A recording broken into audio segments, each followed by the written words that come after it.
Okay. Is it saying that it's recording? Fantastic. Fantastic. Yes. All right. Dumiso, you know what? I'll start with a background question. We all start there. It's just one of those. So can you give me context about your background? Basically who you are, your background, how you got into the marketing space, as it were. All right.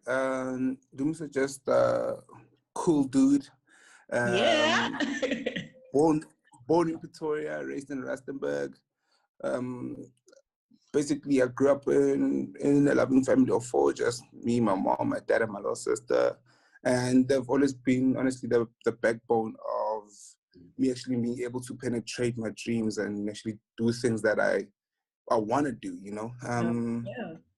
How I got into the marketing space is actually quite funny. So, growing up, right, you'd watch Generation. Yeah. Yeah. So what a lot of people don't realize is that Generation is actually based on a true life story of the first Black-owned marketing agency. Oh, I did not know that either. Can you give it a backstory? That is interesting. It is actually based on, if you're to look at the critics, at the end, it says, I think it's Mandla Vundla. Oh, yes. Okay, yeah. Yes. The Vundla brothers were actually the first people to own a marketing agency called Herd Boys. Wow. It was the first Black agency. So growing up watching Generation, I kind of fell in love with the whole advertising space, the Ezweni communication. It was quite amazing, and it was in a very interesting space. And at the same time, I also had the love for business, and just personal growth. And because I'm one person that I hate playing by the rules. So I'm one person who's like, hey, let me develop my own rules, So I love that. Growing up into those kind of spaces, and then later I was exposed to a series called Ayeye. I loved it so much. I know it. Amazing. Yeah. Till today, I'm heard that they only did like one series, but like one season. Sorry, but yeah, those are the two if I could say things that really inspired me. And then also growing up while watching TV, when the TV show is on, I'll be like on my phone. But immediately when an advert comes up, I'm glued to the screen. I'm analyzing the advert. I'm like, okay, they should have said that. They should have done that. So I'm like, okay, you know what? Let me actually pursue this properly. And I got my BCom degree at UJ in marketing management, and my company actually started it when I was doing my first year. But wow. It was something that I've been thinking about through my late high school. So grade 11, grade 12, it's like, okay, I really would love to, go with this thing. And yeah, and here I am today, pushing it and it only. Yeah. So actually, I mean, this is a segue to the next question. So tell us about origination projects and what it's about. The juice. All right. Origination projects, it's a marketing agency, but I would love to call it a brand construction agency. Beautiful. Why that placement? Because first of all, the name, when you think about origination projects, a lot of companies that are associated with the word projects are usually based in the construction field, your mining departments. I'm like, okay, actually, I am an engineer, I am a construction, but of brands. Exactly, because you're building brands. Absolutely. That's actually my tagline. We build brands. Yeah, I checked it out. We build brands. So it was just the thing of, let's position ourselves in a manner of we construct brands. Because when we have two pillars within the company, the brand architecture and the brand construction. The architectural side would be the design of the brands, where you look at your look and feel of the brand. And when you actually construct the brand, that's when we break it down and renovated. For it to come out of an RDP into a big house, there must be some breaking down that has to happen before it being this beautiful house that you get to see today. So I took the same concept. Analogy. Yeah. So I took the same concept and put it in brands, and I just love building, developing brands, breaking them down. Because before I engage further in strategy with a brand, what I would do is that obviously I would take in everything that the directors would have to say about the brand. We put it on the table and we just break it down, break the brand to its simplest pieces. And then from that point on, we then rebuild, regroup, and see how we can renovate the brand. So yeah, wow, this is amazing. That's origination projects for you. That is amazing. To me, I mean, that takes a lot of thinking outside of the box, actually, and just reframing how you construct things. So I think it's amazing. And personally, as someone who has a construction background but has since changed careers, when you're saying architecture and build, I'm like, yeah, very clever, because I'm from that background, even though I subsequently changed careers. But yeah, very, very interesting. I really like that. Really good choice, by the way. Yes, thank you. Thank you. I appreciate it. Yeah, because you know what? I worked in the industry and then I realized, no, I'm a wordsmith. Like, construction is not for me. You know when you feel out of place in something? Yeah. I felt very out of place. And I was like, no, I need to change. And luckily I changed to when I was still young. Like, yay. So, but yeah. So you saved yourself. Yeah. So what is your grand vision for origination projects? Like, so here you are an African brand, but like, what is your overall ethos?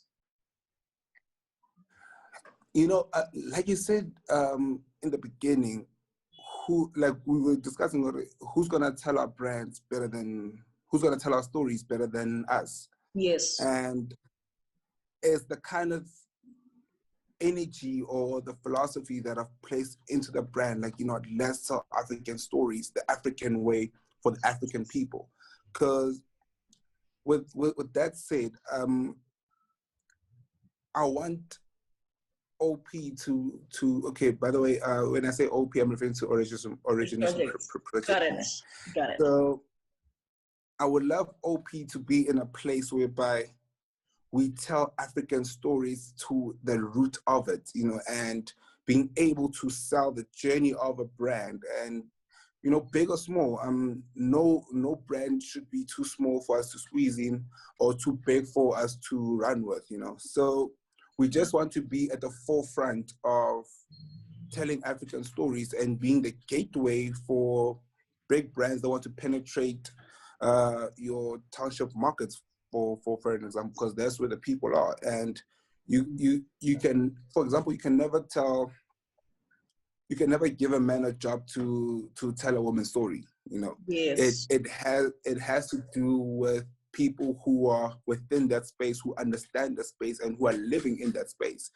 So we just want to be the agency that drives such communication, basically, and obviously it working to the benefit of our clients.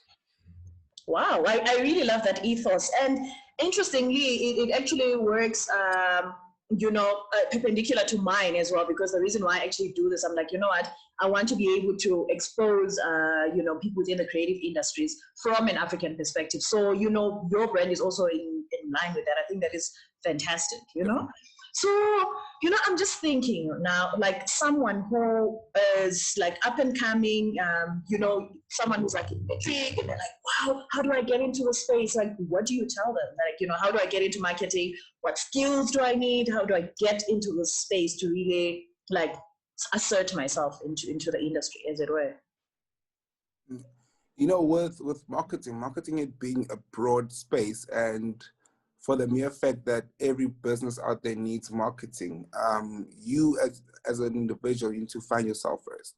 Be comfortable in a space of knowing we're living in a world that's ever changing. So from a young person's perspective, it'll be a thing of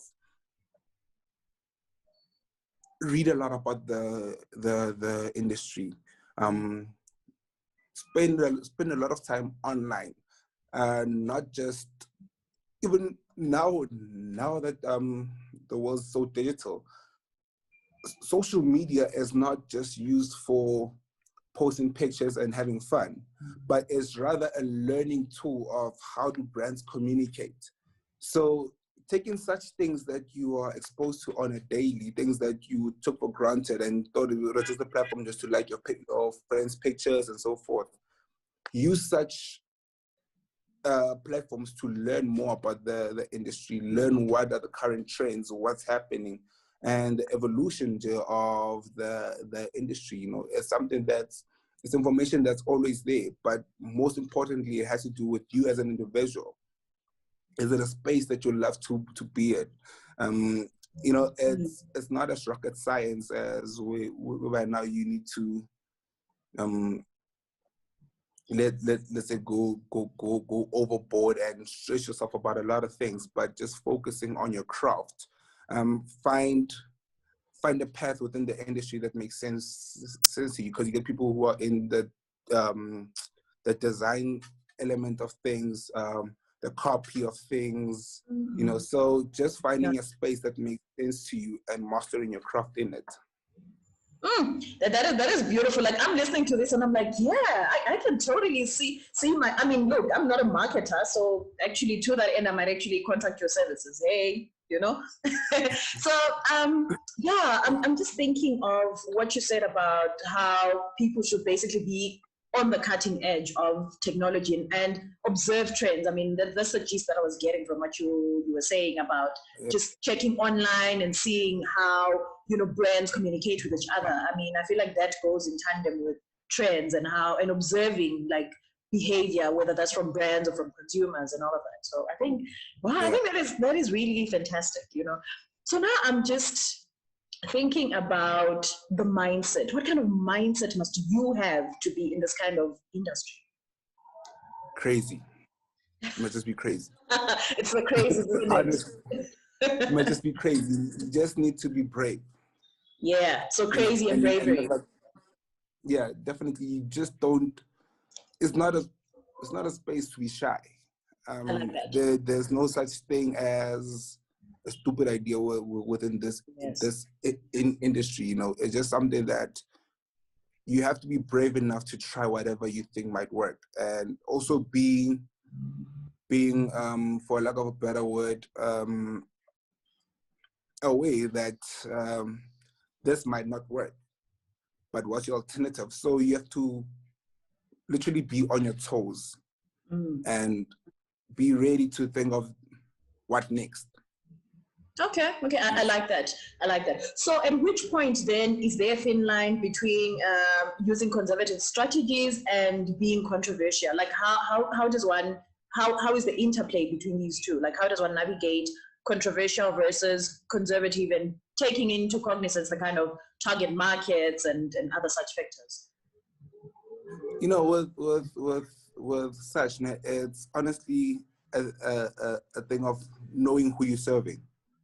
There are strategies that one would put in place that are for a certain market, you know, and like I said, you can never get a man to run an ad about pads for an example.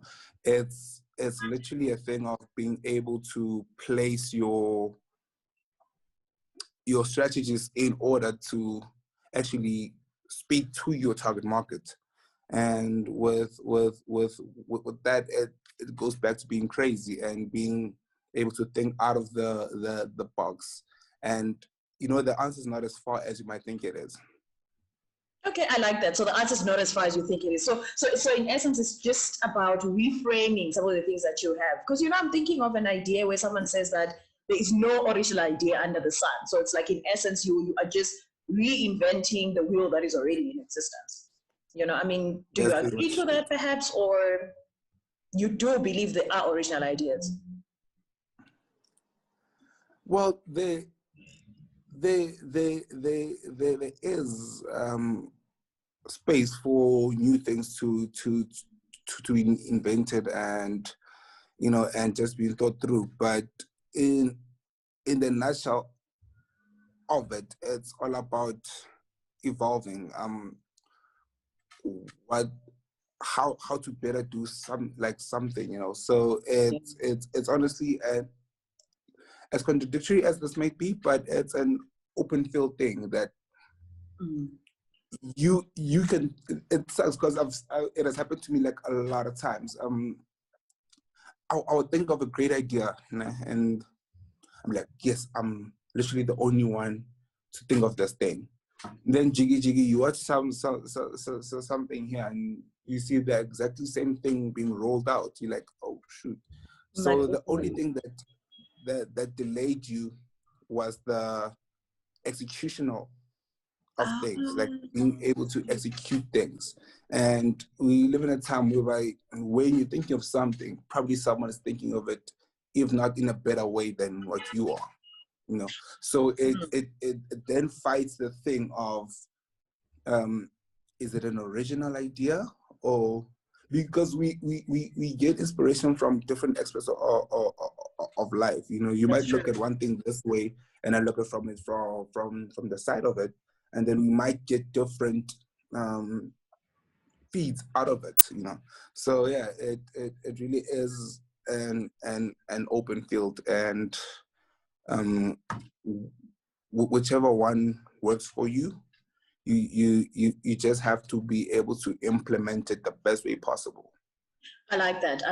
And to that point, when you were talking about how, let's say, I can have an idea and you have the same idea, but it's about implementation, it made me think of how important it is to act fast. Because I mean, here I am, I have an idea, you have an idea, but then if you act fast, then you've beaten me to the punch in essence. I mean, how important that is within your particular industry as you know, as a marketing strategist, as a company that builds brands. How important is it for brands to be quick to the punch? Yeah, it's very vital. It's very, very important. Because you get clients that will sit on a proposal that you've given them like way back, and we're like, no, we don't have a budget for that. For example, a clear example, with this COVID-19 thing, you know, we've given brands, especially those going digital, how to actually penetrate that digital space, and them being leaders within that specific market to actually go digital. And they were like, no, our people are more on the ground. Our people, you know, they're not quite tech savvy, and we did the numbers for them. Like, yo, look, people are evolving, people are busy within this kind of space, and they're like, no, let's not do that as yet. I think a month later, COVID hit, and then 2 weeks after that, they call in. They're like, yo, remember the strategy that you're talking about? Things about time. I'm like, I've been saying, you know. Exactly. So it's very important. It's very important to act on things, and rather than the thing of what could have, should have, you know, always being on the back foot of it would have been, it couldn't have worked out, and always having that negative mindset of it might not play out. So being at the forefront of things is actually quite important. I agree with that, actually, and I hold the same ethos about acting. Like, rather act and then adjust, act and adjust, because I feel like definitely. To that end, it is so important to take action. I mean, it's one thing to have an idea and to have it stewing and brewing, but what are you doing with that idea? So yeah, absolutely. Very important to act. It's very important to act. Yeah, it is. Okay, so as an entrepreneur, like, what two business philosophies do you go by that you say, you know what, these keep me grounded, these keep me on the grind, on the hustle, like my vision, I see them and I'm like, these are the embodiment of the values that I hold. Like, just two. I know maybe you'll be tempted to say 5, but you can. You've got more. Like, I'm here for it. Let me say my biggest phrase, or what keeps me going, is that I keep on reminding myself that the battles that I'm fighting today are not for me, but are for generations to come. I like that. So whatever I'm doing, the struggles, the hours that I put in today, I might not even live to see the full fruit of it, but it's not my battle. It's the next generation, you know, and being Black, when we come from a background whereby it literally holds no legacy. And absolutely. I want to come in with, you know, with the whole generational wealth creation. So it's more of a personal goal that gets me going rather than anything else. No, but I mean, it sips into your business philosophy as well, because I mean, businesses are built by people. So absolutely, you know. Yeah, definitely. I mean, it's fantastic. And actually to that, that's actually the reason why I started this too. I'm like, you know what? I want to start this so that the creative space can have a legacy and a digital vault of databases within the creative industry, so that, you know, people look in Africa and they're all like, whoa, such a humongous database. So like in that sense, I understand the vision and the thought process behind that. I think that is fantastic, you know. You know what? Yeah. Okay, let's get over the serious stuff for a moment. Okay, so now here we are, 2021. We are over level 1, post COVID-19. What 5 things on your bucket list do you want to do? Yeah. Bungee jumping. Yes. Woo! Bungee jumping has to be there, definitely. Travel out of the country more often. That has to happen a lot. Ooh, yeah, boy. Just living life, you know, embracing every moment, making sure that you create memories out of nothing. You know, those small little things that we used to look past now is a thing of you have to embrace these moments, you know, and make more money. Oh yeah, I stand on all of those. By the by, bungee jumping is amazing. You will love it. I want to go for the second time for my birthday in October. Hopefully they are open. It's amazing. You will love it. Exhilarating experience. Yo. No, that's something like, you know, I have to do, like, no, like I have to do it. No, Maganjani, you should. You honestly, it's the most amazing thing ever. Because you know what happens, right? You know, like how fear is. Before you do it, you're like, oh my gosh. But once you do it, it's the best thing ever. It's like you don't think about anything else, and it's just you in that moment. Just within the moment. Yeah, just within the moment. You know? Go for it. I love those lists. The traveling. That's such a beautiful aspiration. Yeah. Also, like, like I'm also like a travel aficionado. Like I love traveling so much. So yeah, definitely enjoying the small things. Absolutely. I mean, moments with friends, loved ones, family. That's all. Yeah. Being able to embrace more things. That's very exactly. True. You know, and yes, we are about making that guap. I mean, we are passionate, but we also want the money. Because, you know, the money also is not even just about us. It's about how we can use that money to help others as well. So in receiving abundance, you're also giving abundance. That's the philosophy that I go by. You know, so yeah, that is really true. Yeah. Okay. So here you are. You're finding yourself in an island. What 3 people would you take with you, and why? Like, you know, just vastly, whether it's celebrities or non-celebrities, just 3 people. Like, and you're thinking to yourself, you know what? I want to have whatever, give whatever motivations or reason. Just 3 people. Who would you take and why? My mom, my little sister, and let's say girlfriend. Why?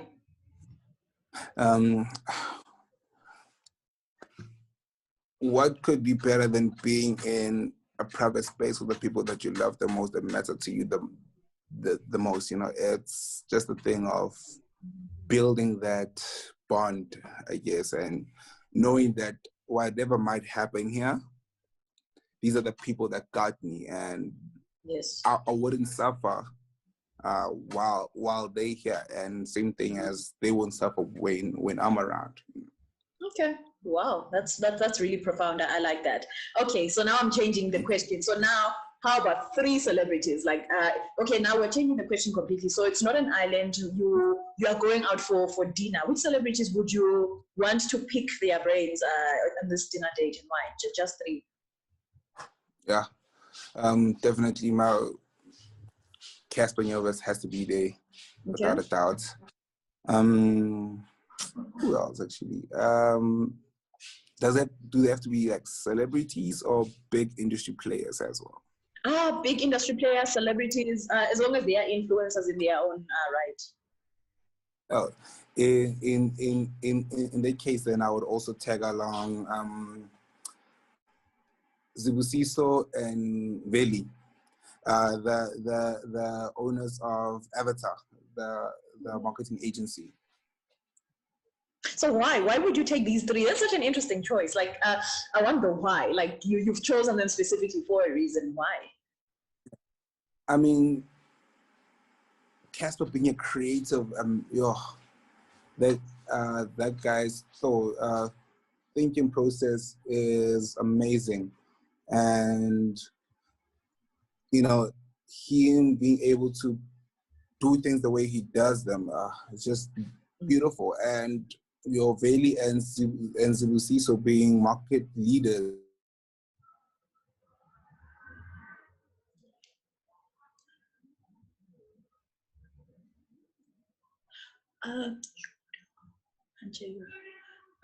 Sorry? Yeah, sorry, I couldn't hear you for a moment there. I don't know what happened to our audio. Okay, so sorry. The last thing I heard, you're talking about various process of being market leaders. I didn't hear after that. Sorry, I don't know what happened to the audio. Yes.